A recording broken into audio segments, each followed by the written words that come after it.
I've decided this evening to just talk about all of the problems that naturally arise if we can talk about something within us that can separate from the body.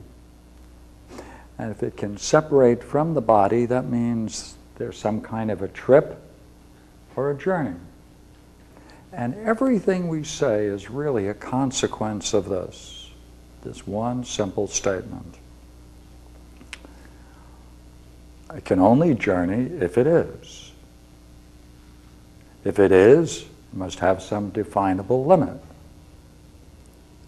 If it can, it must go from one place to another. To journey, implicit in this, must be that it can then move from some place, a body, to something that is not a body. So all of the particular and curious questions emerge once you explore this issue of the journey. I think it comes down to 4 basic problems. Here we are. Now, I'll take it first in terms of the journey. If it can separate from a body, then that must be some kind of a collective.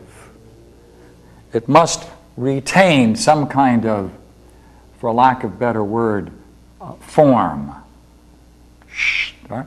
Form not in the sense of a shape, but some kind of identity. If it can retain an identity, then there must be something then that sets its boundaries. And what's interesting about this is that we just don't want it to retain an identity. We want it to retain a particular identity, which we call the self.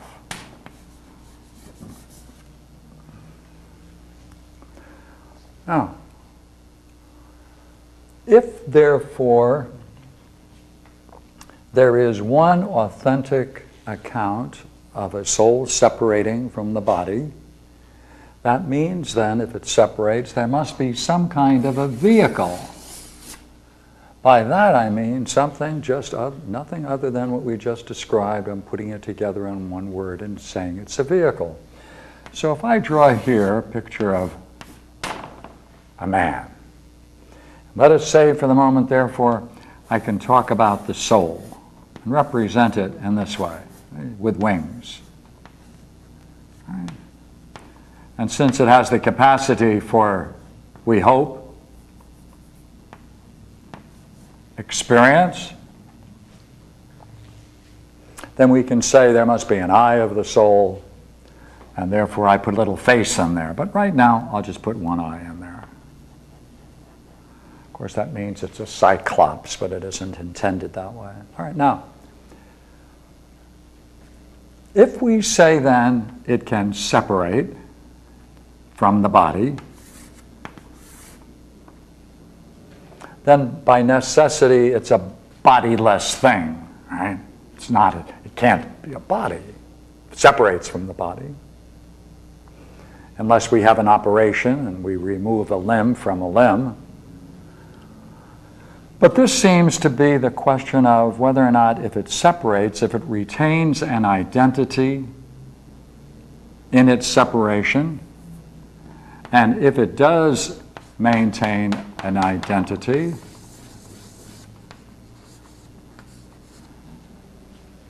then we have a curious kind of question. Not only how did it do it, not only why did it do it, but what we can say if it does it. Now, if it can separate, obviously there must be a return.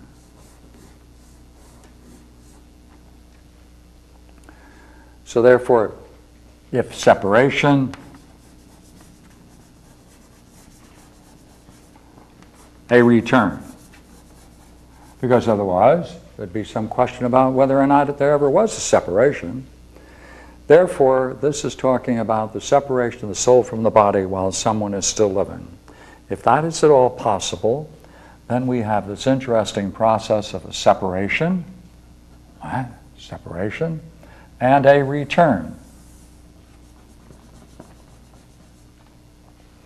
If we have the separation and the return, then we can ask whether or not that return from that soul trip is in any way similar to how the body got it in the first place. Because if it can separate from the body, then how did it get it in the first place?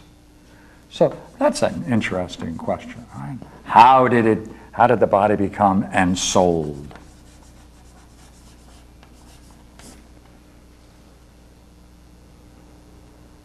And then once ensouled, how does it function? How does it function?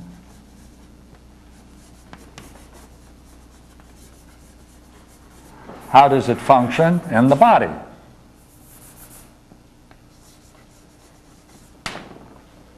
And why would it even function in the body? I mean, why did it even get involved in the body? Well, so we have one, how did it get there?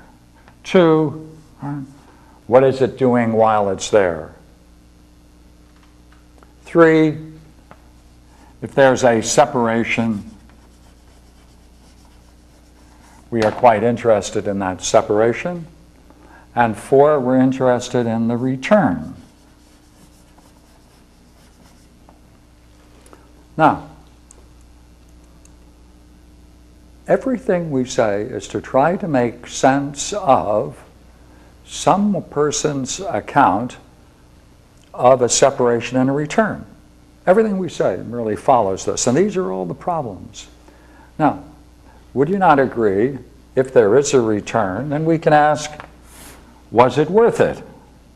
In what way is it a positive or a negative experience?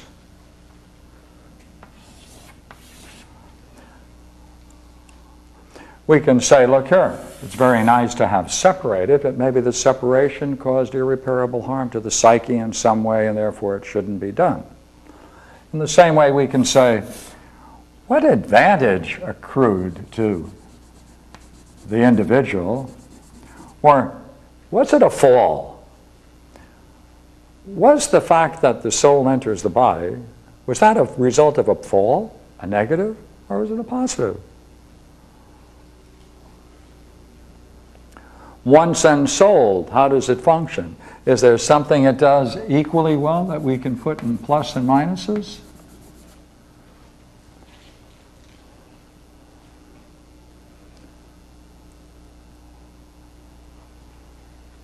So when ensouled, how does it function? Because if it's important for us to have a body, why separate from it? Now the separation, the very process of the separation. We can equally ask, as we did a moment ago, is there a plus and minus to each of these?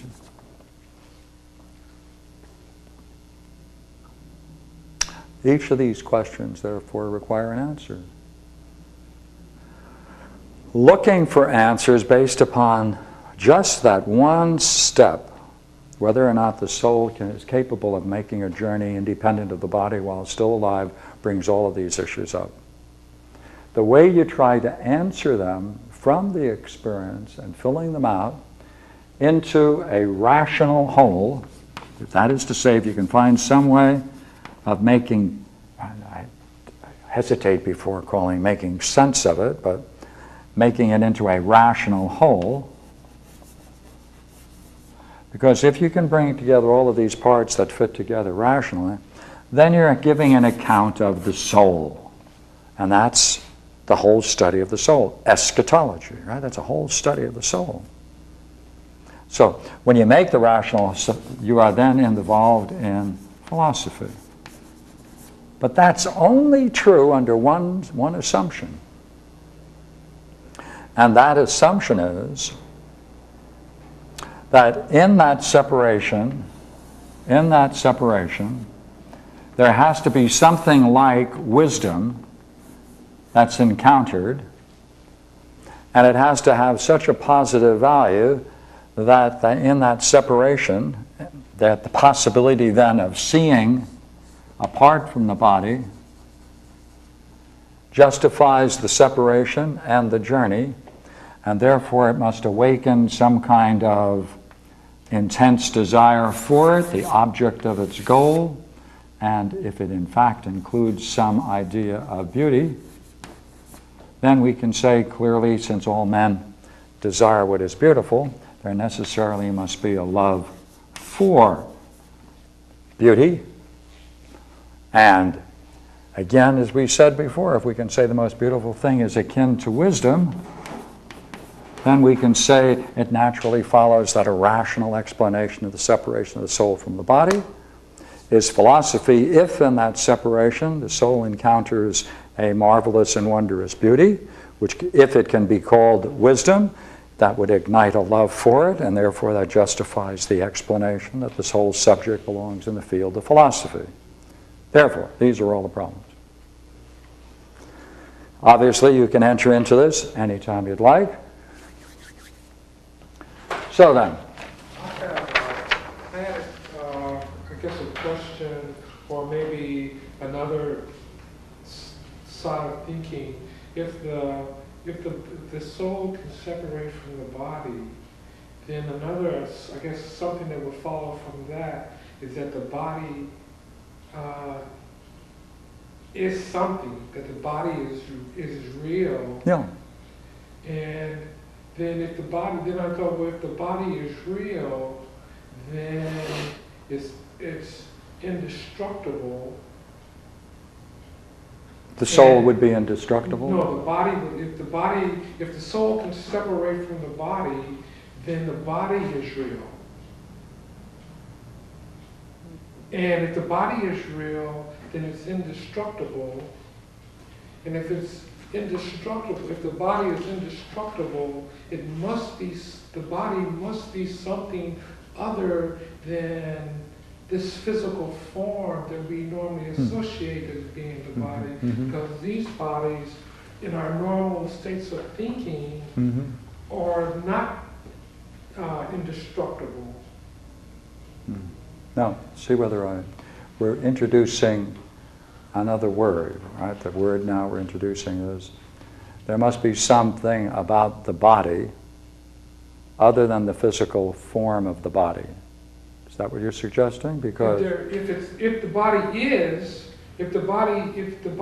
is real, then it's immortal.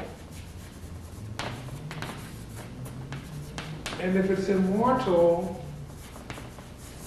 then it must be something other than what we think of as the body. As physical. Yes. Yes. Then you're using the word body other than as a physical thing. That's right. That's right. And so I guess what part of finding out what the soul is would be actually looking at what the body is as well.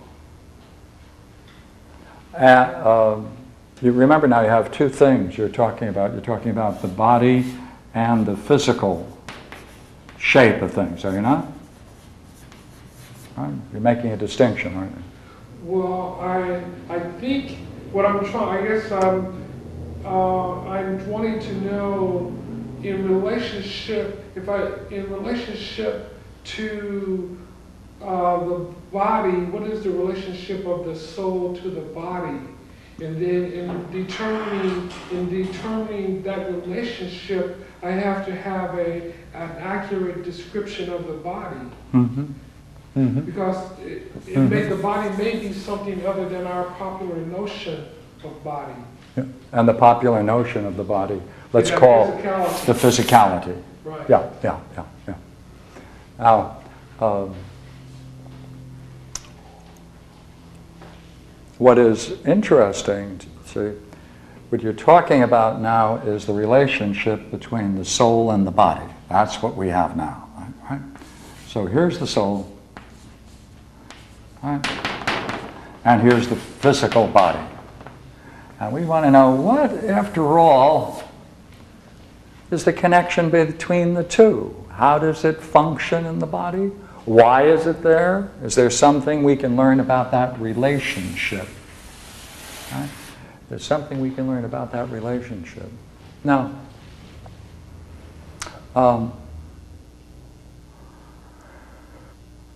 the whole development now of philosophy works on a series of analogies. And we like to work up. We like to work up from physical things up. Ancient philosophy always works down. And therefore we always have a speculative jump, sometimes called metaphysics, when we try to understand these things, because our natural desire is to understand things from the everyday world up, but all of the philosophy of the ancients and the Platonic tradition is the other way, down. Let me see if I can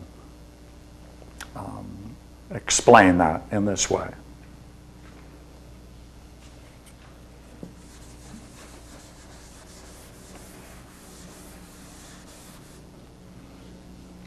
Last time we worked together, we were dealing with the cosmology.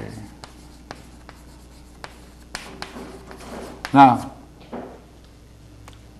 in the creation or the whole development of the cosmos, God, or the demiurgos, which is the God that brings and that works, that brings into existence the ordered universe, you have therefore this element, which is God then looks at what is in disorder and he brings it into order. And he tries to bring it into order, or he brings it into order, using himself as the model. But it isn't that he just brings into order a disorder. He goes next, he develops the next step to it, and in that order, he says, look here, we are going to create soul, and this is the idea of soul of the universe. We are going to make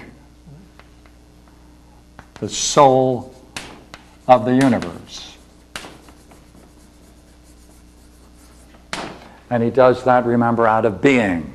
Right? The being that is partless and the being that is partable. He mixes the two, and when he mixes the two, he mixes it in a certain series of ratios, and those ratios show, therefore, there's an intrinsic harmony to the entire development of the soul.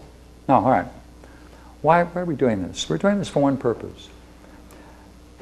In bringing into existence the soul of the universe, it only had one purpose, and the purpose was so that the soul then would have as its primary function the care of all the physical world, of the universe. That's its goal, right? Its primary goal, the soul of the universe, is the care of the universe. And therefore, in order to have care for the universe, and soul then is spread throughout the entire universe, therefore, any time there is anything, or in any occasion, anything happening in any part of it, it knows it instantaneously, and therefore is capable of knowing itself and all of its relative parts in any place. Here's the analogy now. If the soul is to the universe in the same way as the soul is to man, then we can then push out all of the analogies implicit in that. If the soul is to the universe, in respect to the fact that everything then in the universe falls into the jurisdiction of its care, so too the soul then in ensouling the body, making it animate, bringing life into it, must have as its purpose the care of the body, just as the world soul is said to have the care of all that is body, all body. Now, if it has care for the body, therefore it rules. It's a ruler. This, therefore, is a ruler. Well, if it has the care of the body, then necessarily it must have some intellect. Right? Must have some intellect. If it must care for it, therefore necessarily its concern must be directed towards the body. There must be a sympathy for its care. Therefore there must be some interest towards that activity of caring. The interest is this sympathy, a sympathy for all of its parts. Therefore, when the soul is said to be ensouled in the body, at any point where you touch the body, it immediately signals to the soul that there must be something going on.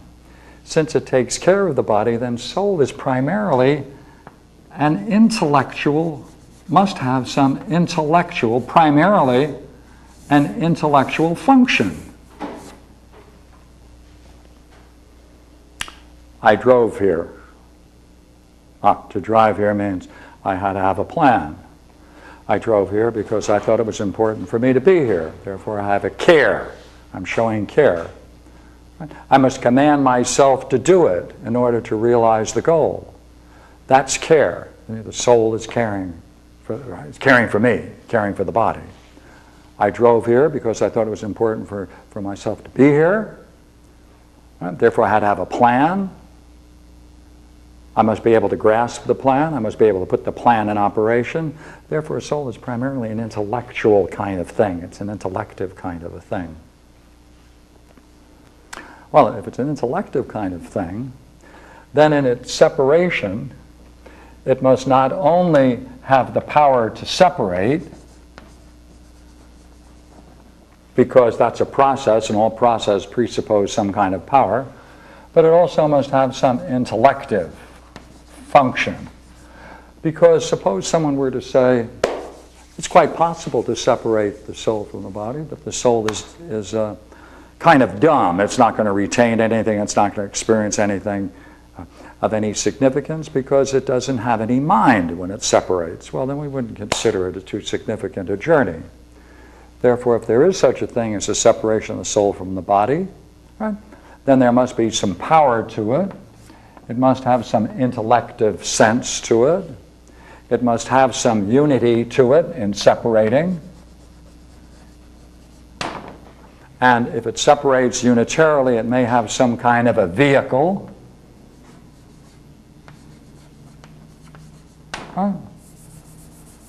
A form, right, an organization that it must retain. Because then when it comes back, then in coming back, that same intellective power returns to the body, and therefore it can still function. And we must ask whether or not that journey had any positive or a negative component to it. Well, look here. If it is possible for the soul to turn about, the example that you mentioned a moment ago, if it can turn about and in that turning about know itself, it either knows itself as a part or it knows itself in its entirety. So if it turns about and knows itself in its entirety, that is to say, as a whole, all right, at once, not sequentially. Like you dive into a pool of water, you know the water as a whole, at once, immediately. If it's that kind of experience, right, where you can turn about and know yourself, then that means if this is any kind of an object and we turn it upon itself so that it touches itself, let's say we can stretch that and touch itself, it will only touch itself at some parts of itself and never as a whole and never at once. No pretzel can touch itself at every place and every part of itself all at once and simultaneously. Therefore, no bodily thing can do that. If no bodily thing can do that, and if it is done, then whatever it is that does that must necessarily be not a physical entity. Right? It cannot be physical. And if it turns about and knows itself, not only is it not physical, but it's not merely sensation. For if it knows itself, it's not physical, right? And if it's not physical, that means it's not subject to physicality. Therefore, it's not going to be subject to change.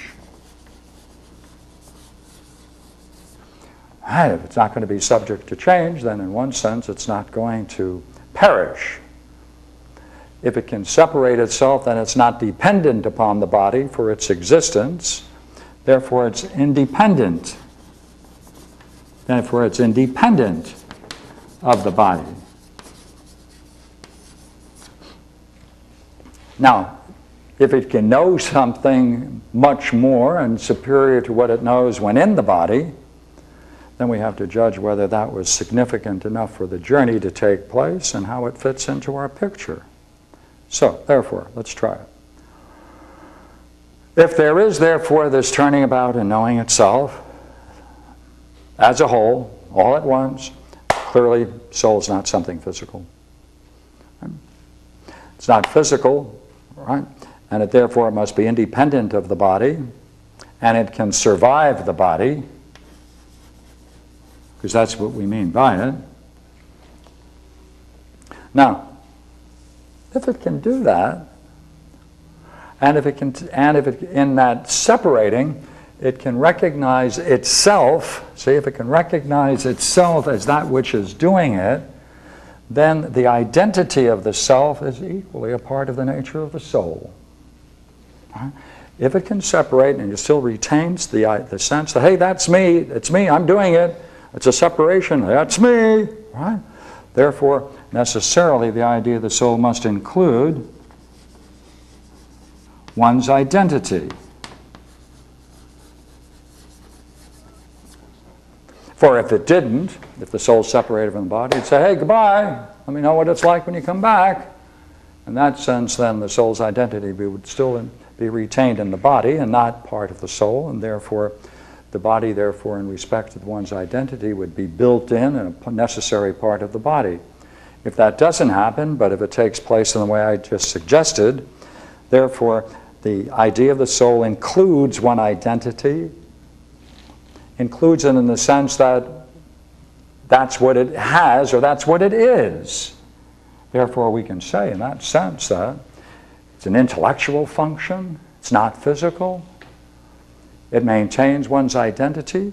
That means then whatever is experienced, one must know that oneself is doing the experiencing. Well, here's the question now. If it does separate,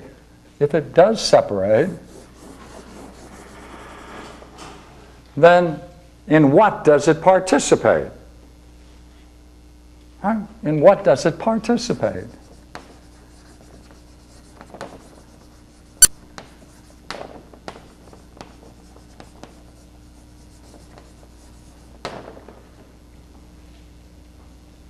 Because if there's nothing, then it's no journey. If it's a separation of the soul from the body, but there's nothing in which it participates, then there's no journey at all. Therefore, in what does it participate, and what do we mean by this curious word, participation? Well, we sure need something, and it's a good thing we have a piece of chalk to remove some of this. And our first page, right? Here's the idea of participation.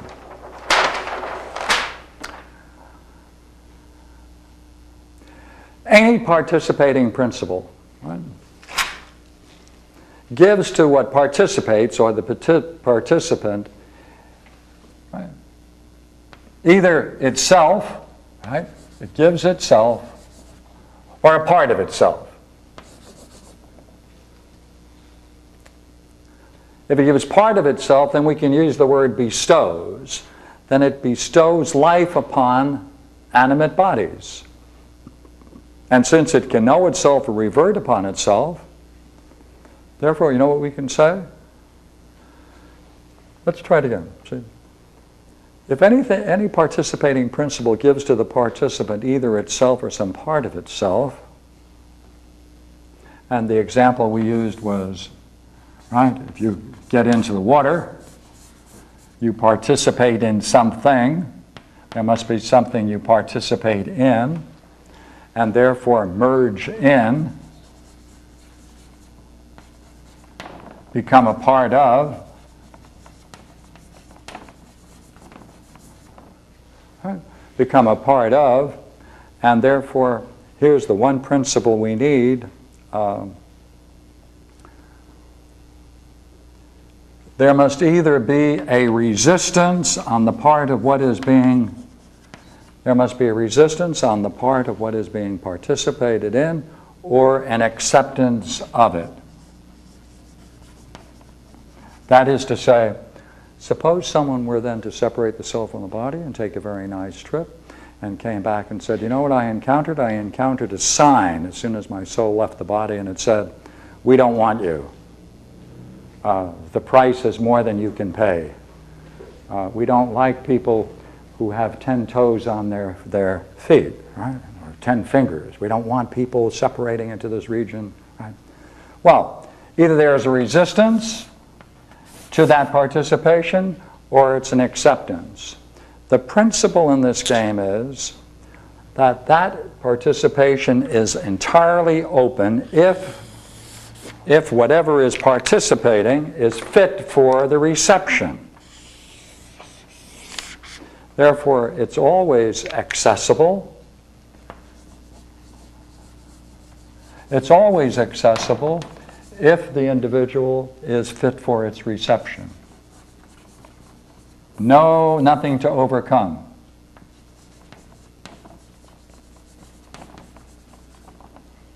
Therefore, there can be a merging, become a part of whatever it is. Right? And if that's the case, then, all right,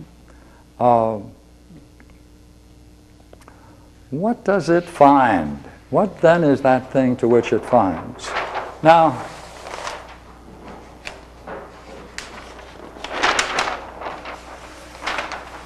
nearly all of the philosophers who play this game, what I mean by that, get involved in this kind of a discussion, talk about perception. Now, we're talking about what it is that is participated, and it looks like we're changing the subject to participation. But we'll have to bring them together. Look here.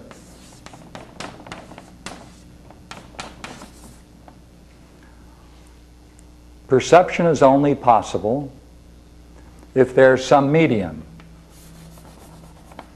light. Light is not seen. We do not see light because the only thing we ever see are things that have color. Right? If something has a color, then we can see it. If it has no color, it's invisible. Now, once an object is placed in the light, then the eye can fix on it. The eye then is sometimes talked of as being held by the illuminated object. Right? And then the mind can fasten to it. Right? I see that statue, right? I see it fastened. If no object, no perception. Yet all visible objects are more than the color. That is to say, they're more than the light that bounces off it. Has some kind of mode of existence.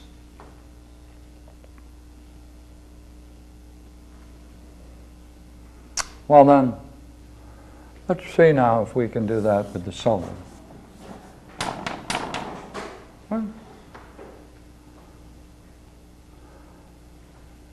Is it possible we can use the same language? What is it we want to know when the soul separates that it encounters? And what is it it encounters? To what degree then does it participate in it? Participate in it. Suppose it, right? It either loses its boundary, its vehicle, or it is capable of merging with it and still retaining it on its return. And that's one of the most interesting questions there is. If a boundless vision occurs, then why the restricted return to the everyday world, the everyday sense?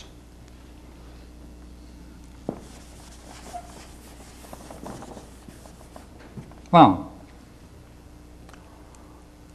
what is it that's encountered?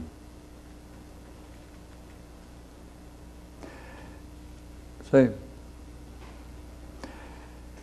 the eye can't see the light, right? No eye sees the light. It sees through it. Light is not visible. The only people who experience light are these people who separate the soul from the body. They experience light. And that's what we have to find out. What is that? How do they talk about it? What shall we say about it? Oh.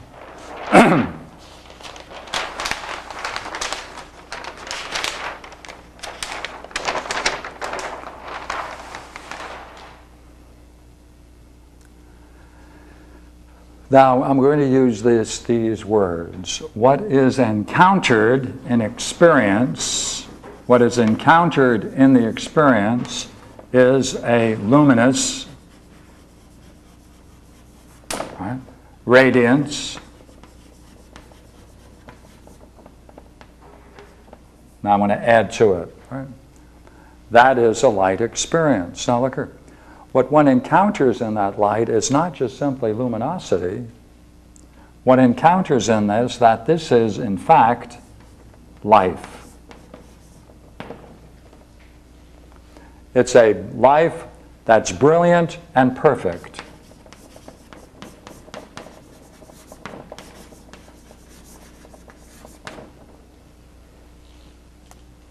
Therefore, it includes within itself a life principle and an intellectual principle. Why intellectual principle? Because in this seeing, see, in this it's a seeing, it's a knowing. It's a knowing.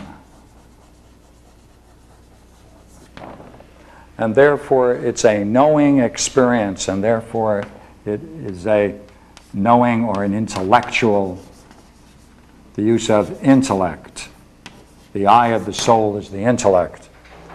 Therefore, it brings together life, intellect,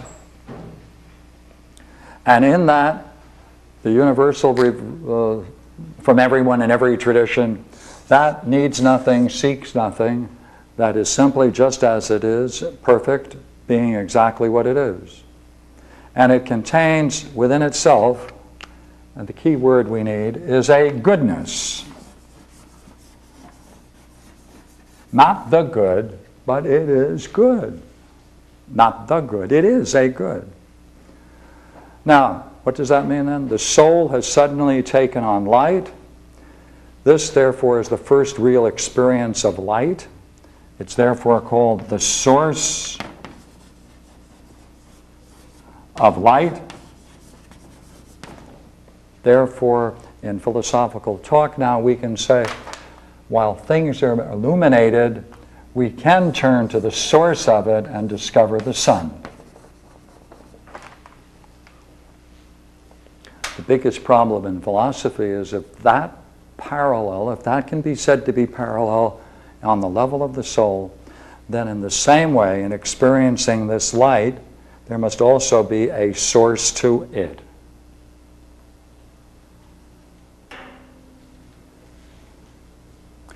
Therefore, what can we say? The soul has suddenly taken light. It's recognized as a supreme. It's taken, therefore, as immediately recognized as life, intellect. It's brilliant, it's perfect, it's a source of a vitality. And here's the big word we need. One recognizes through it all that this is a higher sense of what we mean by real than anything else. Because anything else in comparison with it is a shadow that comes with the experience. Therefore, it's not merely luminosity. That luminosity is real or reality. It's a goodness to it. It's a life principle. It's brilliant, perfect, needs nothing, requires nothing. And yet for this fantastic experience, there is still something that is said to be the very source of it. So therefore, this is seeing the Supreme by the Supreme. Now, we're back to our question. Nice journey, nice vision. But how can this be helpful to man? Was the trip worth it to know this? Well, what does the person recognize then? That in this separation, that the nature of reality is good. That it is good. That necessarily it allows any participant, because if the participant in any way is capable of the experience, it is graciously provided. Therefore, it's open and accessible, right, to those who are ready for it, and therefore it is a natural avenue, a natural journey into a higher and ultimate reality. But if that's true, why is it so significant? What's so significant about it? Well, you come back and you recognize the nature of reality is good. Apart from all the struggles and strifes and wars and all of the difficulties and pain and suffering going on endlessly, at the core of reality, the nature of reality, it's perfect. That gives us a problem, therefore, when we come back, which is, how is it possible that in my everyday experience I perceive things that are less perfect, and yet in the highest vision open to the mind I recognize in reality that it is perfect? To be able to carry this as a question, by the way, is the very heart of Zen Buddhism, or Buddhism. It's a koan. So, now, let me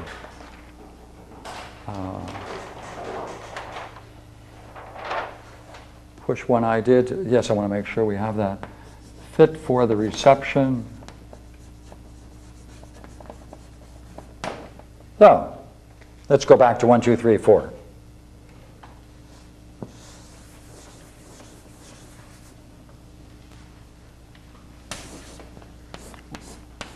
Why ensouled?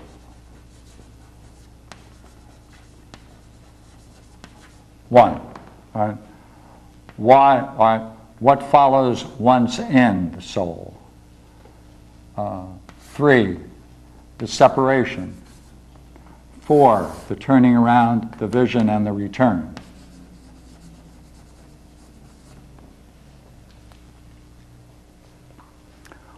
According to this reasoning, then, that in the idea of soul in the classic world, we have a good number of them. So let's take this out. And there is said to be, therefore, the world soul. And there's said to be in the intelligence, the intelligence. They're said, therefore, to be messengers. That's a Greek word for that is angel, right? Daemons, not demons, daemons. Heroes.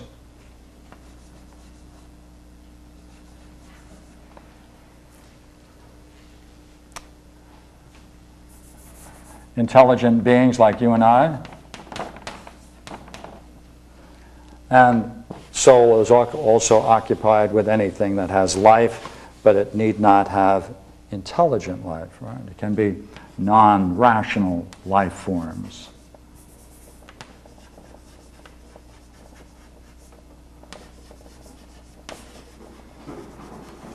Huh.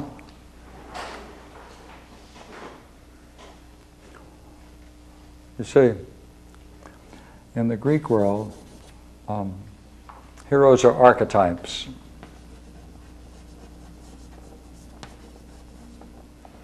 Daemons, Socrates was said to have a daemon.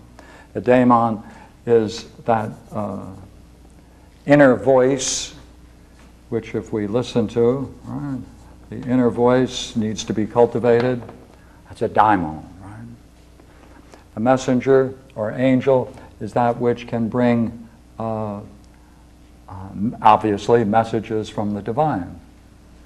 World soul is called a god. Because the whole universe is said to be, in the end of the creation of it, a living God. Now,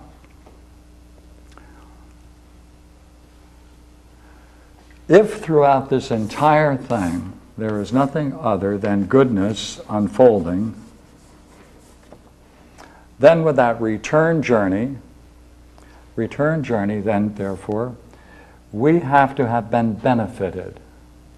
And what we gain by that benefit is to know that we're living in a universe in which providence reigns. Now, providence is a word we don't usually use anymore, very seldom used. Right? It's that which video, right, to see, it's that thing which comes prior, right, before seeing, or it is prior, it is a goodness prior to the operation of the intellect.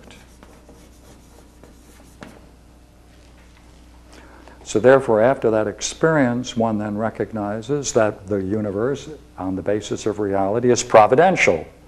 And that means prior to intellect, even before intellectual functioning, there is a beneficent quality to the very heart of reality, which one cannot speculate about alone, but can encounter through this kind of an experience. Now, what's it like to describe, what do people like? How do they describe it? Well, I have a couple of quotes here from Plotinus, and I thought I'd give you one of them. And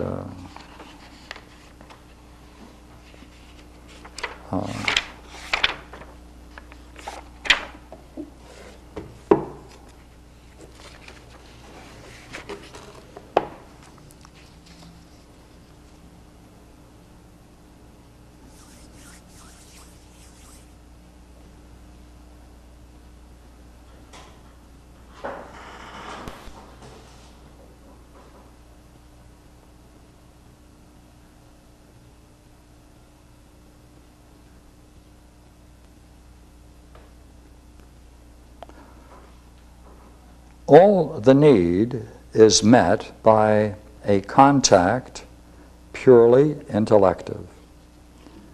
At the moment of touch, there is no power whatever to make any affirmation. There is no leisure. Reasoning upon the vision is for afterwards. We may know we've had the vision when the soul has suddenly taken light. This light is from the Supreme and is the Supreme. We may believe in the presence when, like that other God, on the call of a certain man, he comes bringing light. The light is the proof of the advent. The light is the proof of the trip, the journey. Thus, the soul unlit remains without that vision. Lit, it possesses what it sought. And this is the true end set before the soul. To take that light, to see the Supreme by the Supreme and not by the light of any other principle. To see the Supreme, which is also the means to the vision. For that which illumines the soul is that which it is to see, just as it is by the sun's own light that we see the sun. Now, how is this to be accomplished? Cut away everything.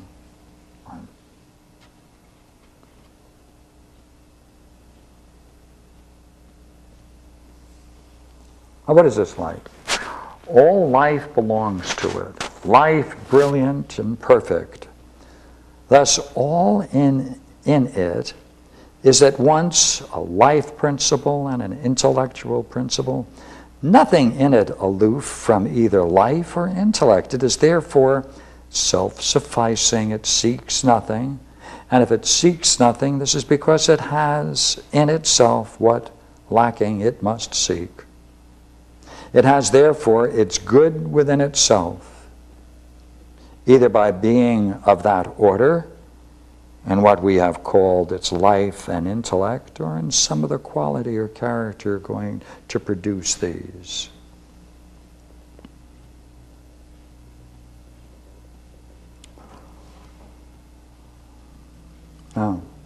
Now he's talking about what it is. Right? What is it? See, remember what we asked before? If this is the light, and if there is a natural analogy in the universe between natural forms and this, we are left with this rather interesting and curious puzzle. Right? If the soul then can experience this luminosity, and in the waking world, right, we can then encounter things that we see because of the light. And if there must be a source to the light, the sun, then it must follow, therefore, there must be a source to this supreme experience. And that is called the One. And it's also called the nature of the good itself.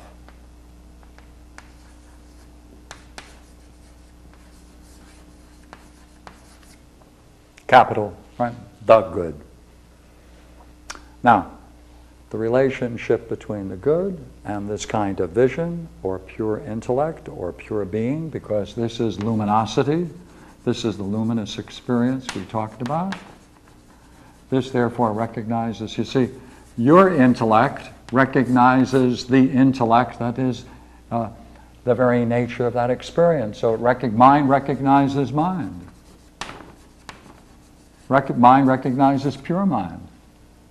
Mind recognizes in luminous experience the very source of vitality in life.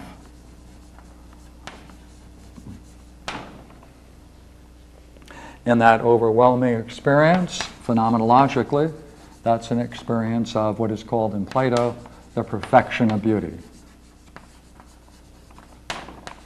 or beauty itself. But now look what we've called it. We called it mind, we called it vitality, we called it life, we called it supreme. Right? We said phenomenologically, in terms of experience, it's beauty, pure beauty. Let's say it's 1, 2, 3, 4, 5 things we're saying about it, therefore it can't be the One. Therefore the One, if it is the source of that, must hold an even more sacred position than this luminous experience of the divine. Now that, of course, is going to be another subject of the problem of the one and the many on the highest level. Right? Why did we come to that? We said in this magnificent experience, it has a unity. A unity of vitality, luminousness, mind, or intellect. It can be then perceived as or recognized as pure beauty. That's a unity of all of these qualities.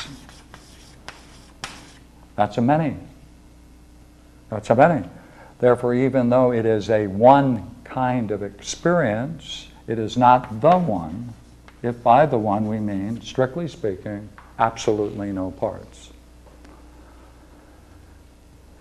So, we've taken the trip of the journey of the soul, brought you back to the one-many problem, and that's what I wanted to do. So let me throw it open.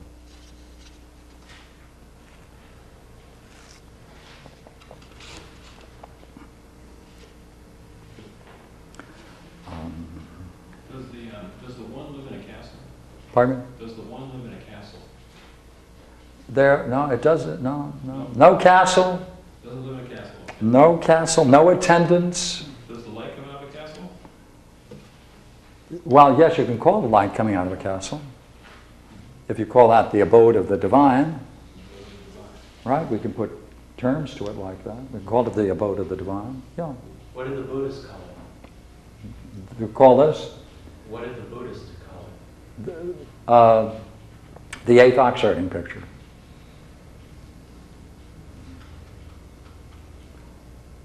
They also call this Buddha nature. Some very fine descriptions of this are found in many works. Three Pillars of Zen is a good one for it. Yeah, this is the. I think a good number of people would agree. I think it's the eighth oxherding picture. There's something therefore beyond it. See, the difficulty with this is that this is something you can go in and out of, and therefore you carry it in your memory, so to speak. It becomes part of you. But it's also something, therefore, that you might cling to, be proud of having, think you're good enough to have had it, build all kinds of images in your mind because of it. And this is why in Buddhism they have that absolutely great concept, the stench of enlightenment. Right? Someone who comes back from this may have a certain aura about them of holiness, and they say, oh my gosh, that guy stinks. Because there's a state beyond that, which is purer than this, which is not an experience that you go in and out of. See, this you go in and out of. In Hinduism, they have an equally beautiful experience called the samadhi that you can go in and out of is no samadhi at all. This is one rasa, beauty. There's another way of describing it. At what point, it's back earlier on, we based the intellection of the soul on its caring for the body, and I guess a question that arises for me is that.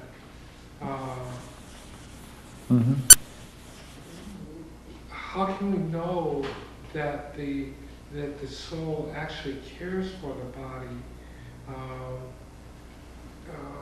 or that the body, if the soul cares for the body, then there must be some evidence of that care. And that we can look at the body prior to the soul's caring, and then we can look at the body after the soul's caring, and there should be some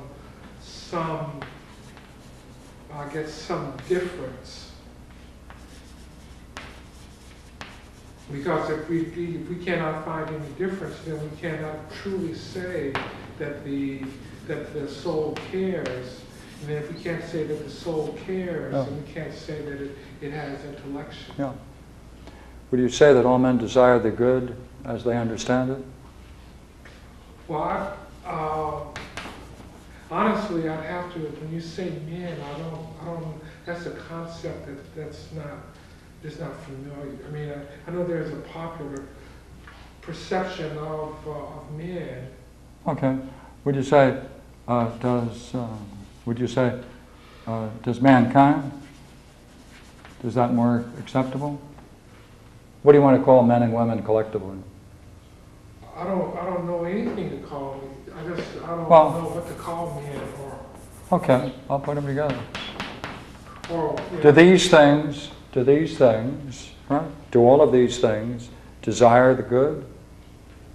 And whatever they desire, do they desire it because they think it may benefit them when they desire it?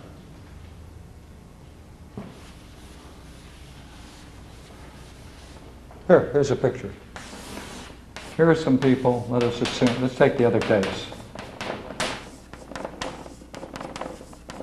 Right. If we say that these people desire the good, or good things, and these bad things or harmful things.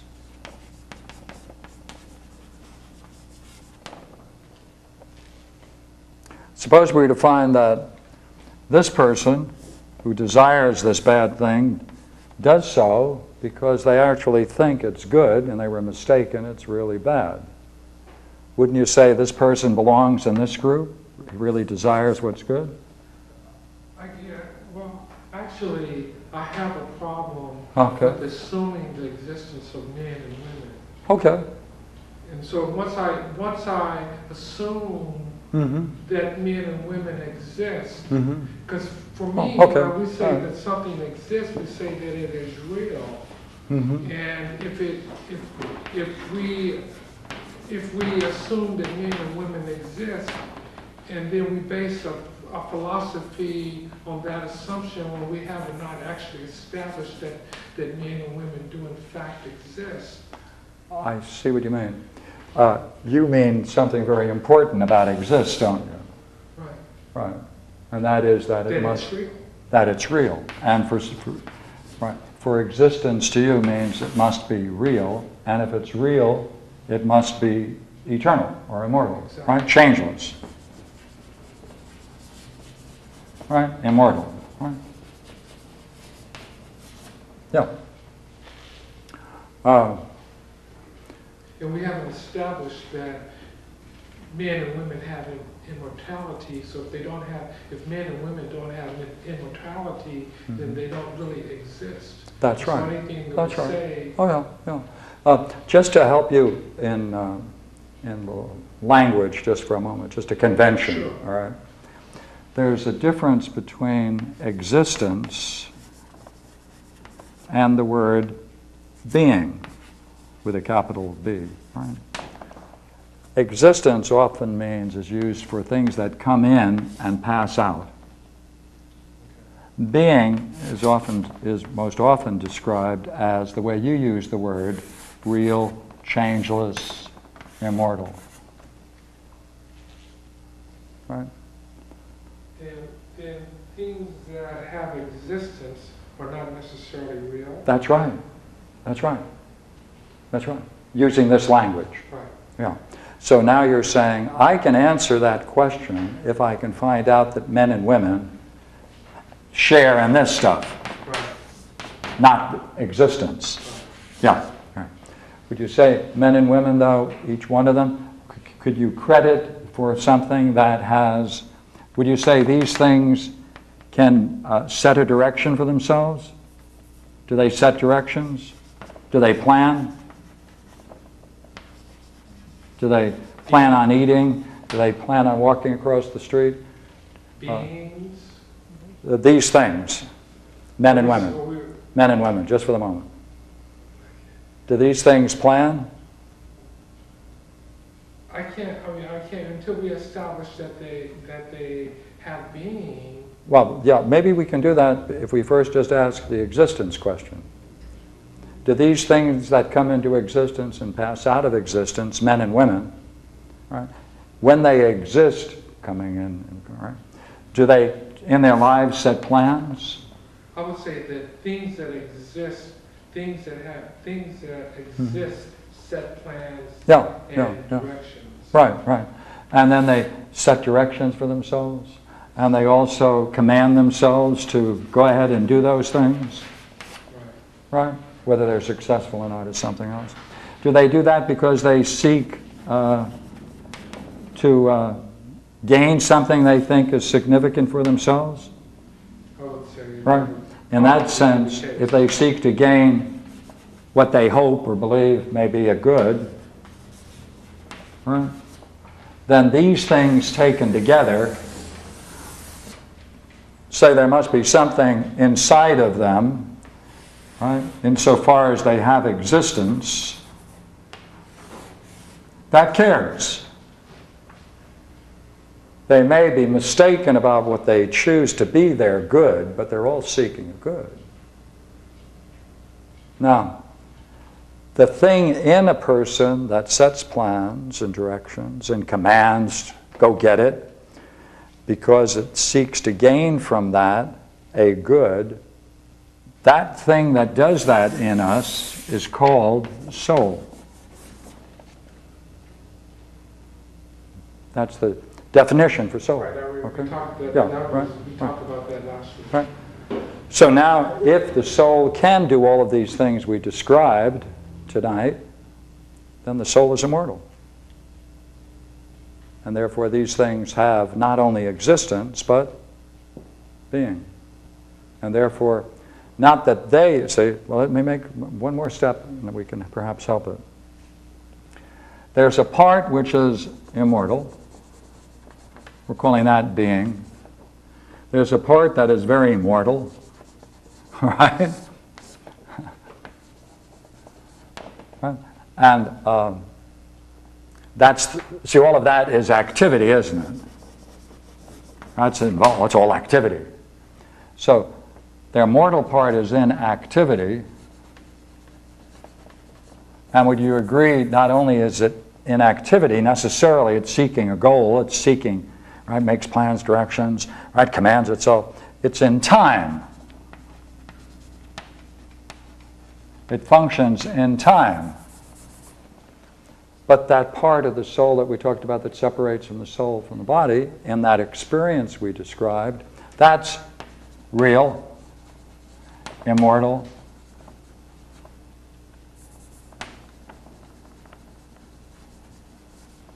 and it knows simultaneously the whole. Watch now. Anything that you can know simultaneously as a whole, all at once, is the word for eternity or eternal. Therefore, there's a part of the soul. See, part of the soul, therefore, is two parts. One is immortal. Therefore, it must have some kind of thing called being. Right? It must be real, eternal, right? And immortal. And the way in which you can talk about that word being is this curious word, ousia in Greek, right? Which is that thing which is capable in us to turn around and know itself. That takes on the word in English, essence. Sometimes they translate it as being. So therefore there's a part of the soul which has an essence, that part which can turn around and know itself. There's a part which is mortal in its activity. Therefore, the soul has an essence and an activity. Essence is in eternity or eternal, and its activity is in time. Wow, look here. We can then do this. We can say, isn't that curious? Because being itself, that luminous reality, that luminous radiance, right, of what is ultimately real, right, that exists, the essence of that, right, the essence of that is eternal. And since it is a dynamic, its activity, right, its being is eternal and its activity is eternal, both. So therefore, its essence is eternal and its activity is eternal. Therefore, soul, its essence is eternal, its activity is in time. Right? Now, you know what? There are other kinds of things like this chalk, right? All of its parts are subject to change. Nothing survives. Therefore, its essence is in time. And its activity, or what you do with it, is in time. So you see, that's a mean proportion. Both are in time. Both are eternal. The soul, therefore, has one part. And like these other things, one part that's in time. Therefore, it's a mean proportional. Yeah, I guess as you were doing that, I was thinking that the only part of man that is real is that part which has the same characteristics as the one, and, Or being, right? or being, Yeah, right. then that's why I question the existence of men, Oh, yeah. because the only Yeah, the that's only right. part That's of right. men that's real is the one. So if I say Mhm. that if I posit the existence of men, Mhm. all I'm actually positing is the existence of the one, Yeah. and that men that men and women, they are only myth. The man and woman is just a myth that Yeah. Yeah. that's being passed along, or Yeah. that is coming to existence. Yeah, that's right. You're saying, are you not? That there is something common to us all, right? And that's what's real.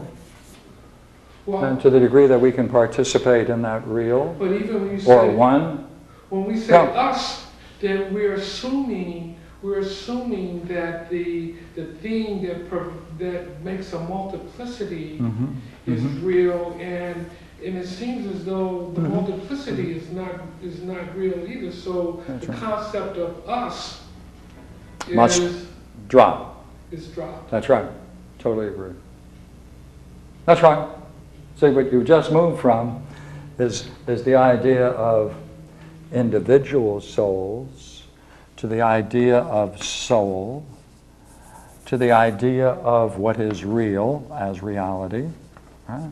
And then you saw immediately that you have to now consider something higher than that, since that's a unity, right? And therefore there must be a one above it all, and that is what really is.